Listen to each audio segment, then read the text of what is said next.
할렐루야, 좋은 아침입니다. 오늘은 12월 28일 수요일입니다. 오늘도 말씀과 함께 새로운 한 날을 여시는 여러분들의 삶 가운데 넘치는 하나님의 은혜와 평강이 함께 하시기를 기도하겠습니다. 쉼을 가지시는 분들도 계실 것이고요. 연말이라서 더 분주한 삶을 살고 계시는 분들도 계실 수 있을 것 같은데, 여러분, 우리의 형편이나 상황이 어떻든지 간에 늘 말씀 앞에서 또 말씀과 함께 동행하시며 말씀이신 주님을 깊이 묵상하며 바라보시며 살아가시는 여러분들 되시기를 기도하겠습니다. 오늘 우리가 함께 묵상하게 될 하나님의 말씀은 전도서 10장 1절부터 11절까지의 말씀입니다. 전도서 10장 1절부터 11절까지 말씀, 우리 먼저 함께 말씀 보시고 함께 말씀 나누도록 하겠습니다. 죽은 파리들이 향기름을 악취가 나게 만드는 것 같이 적은 우매가 지혜와 존귀를 난처하게 만드느니라. 지혜자의 마음은 오른쪽에 있고 우매자의 마음은 왼쪽에 있느니라. 우매한 자는 길을 갈 때에도 지혜가 부족하여 각 사람에게 자기가 우매함을 말하느니라.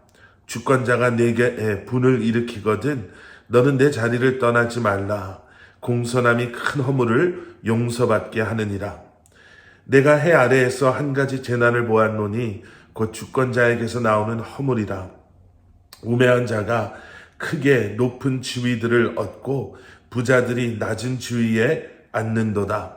또 내가 보았노니 종들은 말을 타고 고관들은 종들처럼 땅에 걸어 다니는도다. 함정을 파는 자는 거기에 빠질 것이요 담을 허는 자는 뱀에게 물리리라. 돌들을 떠내는 자는 그로 말미암아 상할 것이요 나무들을 쪼개는 자는 그로 말미암아 위험을 당하리라. 철 연장이 무디어졌는데도 나를 갈지 아니하면 힘이 더 드느니라. 오직 지혜는 성공하기에 유익하니라. 주술을 베풀기 전에 뱀에게 물렸으면 술객은 소용이 없느니라. 아멘, 아멘. 우리 속담인가요? 이런 말이 있죠. 미꾸라지 한 마리가 물을 흐린다, 뭐 이런 내용이었던 것 같습니다. 작은 미꾸라지 한 마리가 그 작은 미꾸라지 한 마리의 움직임 때문에 맑고 깨끗했던 그러한 물이 흙탕물이 되어버리는 것, 그런 의미죠. 보잘것없는 것처럼 보였는데 그 작은 것 때문에 모든 것이 엉망이 되어버리는 상황, 이런 것을 놓고 하는 이야기입니다. 오늘 본문의 말씀이 그와 같은 말씀으로 시작이 됩니다. 죽은 파리 한 마리, 그리고 그 죽은 파리 한 마리 때문에 향기름에서 악취가 나게 되는 것. 여기서 말하는 향기름은요, 성막에서 사용하기 위해서 특별히 정성스럽게 그리고 거룩하게 만들어진 그러한 기름을, 향유를 의미합니다. 무슨 말인가? 이렇게 귀하게 또 거룩하게 만들어진 기름조차도 정말 보잘것없는 그 파리 한 마리 때문에, 그 죽은 파리 한 마리 때문에 더 이상 사용할 수도 없는, 이제는 악취가 나서 버릴 수밖에 없는 그러한 쓰레기로 변해버린다라는 것이죠. 그러면서 전도자는 우리에게 설명합니다. 적은 우매가 지혜와 존귀를 난처하게 만드느니라. 적은 우매가, 어리석음이, 그러한 악함이 지혜와 존귀를 패하게 할 수 있다라고 우리에게 권면하고 말씀하고 계시는 것이죠.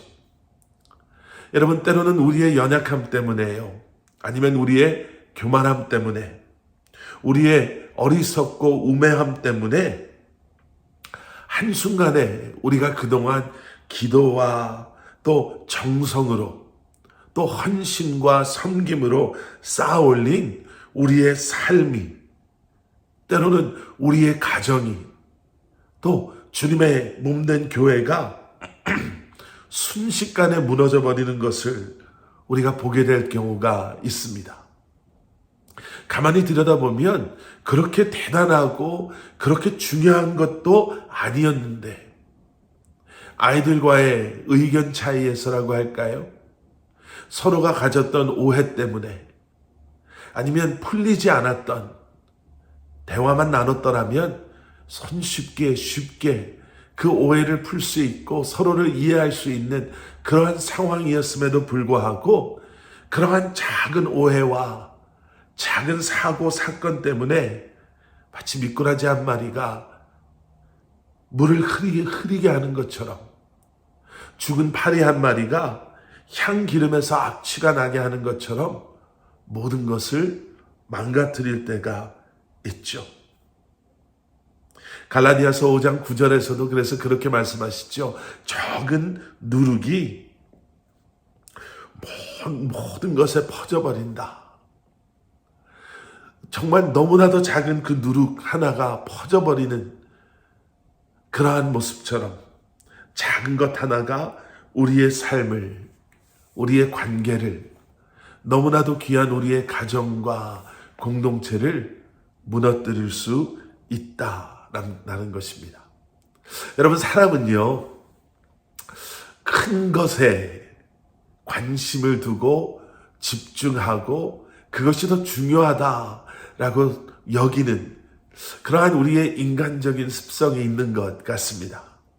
그런데 말씀드린 것처럼 결국에는 무언가 대단하고 큰 것이 아니라 우리가 미처 신경 쓰지 못했던 그 작은 것 때문에 우리는 너무나도 힘든 시간을 보내게 되는 경우가 많이 있습니다. 그래서 전도자는 오늘 말씀에서 두 가지를 이야기합니다. 하나는 공손함이죠. 4절, 주권자가 내게 분을 일으키거든 너는 내 자리를 떠나지 말라. 공손함이 큰 허물을 용서받게 하느니라. 공손함이 용서받게 한다는 거예요. 여기서 말하는 공손함은 비열해져서 우리가 그저 아무 잘못도 안 했는데 그 주권자를 두려워함으로 그저 내가 잘못했습니다 라고 바닥에 기어야 합니다 라는 의미가 아니라 여기서 말하는 공손함은요, 영어 성경에는 calmness라고 번역을 해놨어요. calm, 평온하다, 침착하다, 그렇죠, 잔잔하다. 주권자가 힘 있는 사람이 아무리 억지를 부리고 그들의 우매함 때문에 어려운 일이 생긴다 하더라도 그저 그것을 피하고 도망가고 그 자리를 떠나는 것이 아니라 오히려 그런 때일수록 더 침착하고 더 편안하게 지혜롭게 그 모든 순간들을 당면해 내십시오. 해결해 내십시오. 라고 권면하고 있는 것이죠. 감정적으로 우리가 반응하고 오히려 그러한 우리의 감정적인 반응 때문에 더 상태가 악화되는 것이 아니라 그럴 때일수록 더 침착하고 더 지혜롭게 우리가 해야 할 일들을 감당해 나가는 모습. 그리고 계속되어지는 말씀 속에서는 다시 한번 지혜의 유익함에 대해서 우리에게 말씀하시죠. 특별히 그런 상황 속에서의 지혜의 유익함. 9절에서는 돌들을 떠내는 자는 그로 말미암아 상할 것이요 나무들을 쪼개는 자는 그로 말미암아 위험을 당하리라. 반대로 말하면 오히려 지혜롭게 그런 상황 속에서 우리가 그 어려움을 맞이한다면 그 지혜로 말미암아 그 위험한 상황을 우리가 피할 수 있을 것입니다. 라고 말씀하십니다. 또 10절에서는요. 철 연장이 무디어졌는데도 나를 갈지 아니하면 힘이 더 드느니라. 오직 지혜는 성공하기에 유익하니라. 지혜는 그러한 상황 속에서도 우리로 하여금 성공하게 합니다. 그 성공이 어떠한 모습일지는 우리가 모를 수 있습니다. 꼭 이겨야지 성공하는 건 아니거든요. 하지만 지혜로운 자의 지혜로운 판단과 공손한 그리고 흔들리지 않는 신실하고 침착한 그러한 모습은 그런 어려운 상황 속에서도 좋은 결과를, 하나님께서 기뻐하시는 결과를 가져올 수 있다라는 거죠. 여러분, 오늘 말씀을 다시 한번 묵상하시면서 내 삶 가운데 내가 놓치고 있는 작은 것들, 또 그로 말미암아 우리가 힘들어하고 우리가 아파하는 것들은 무엇인지를 여러분 다시 한번 발견하실 수 있으시기를, 그리고 지혜와 공손함과 그리고 믿음으로 그 상황을 잘 해결하실 수 있기를 주님의 이름으로 간절히 축원합니다. 함께 기도하시겠습니다. 사랑의 아버지 하나님, 감사합니다. 새로운 한 날을 시작하는 우리에게 지혜를 더하시고 겸손함과 공손함을 더하시며 믿음에 믿음을 더하셔서 작은 것으로 넘어지고 무너지는 것이 아니라 위험을 피하고 주님께서 기뻐하시는 결과들을, 그러한 삶을 살아갈 수 있는 저희들 되게 하여 주시옵소서. 예수 그리스도 이름 받들어 간절히 기도드렸사옵나이다. 아멘.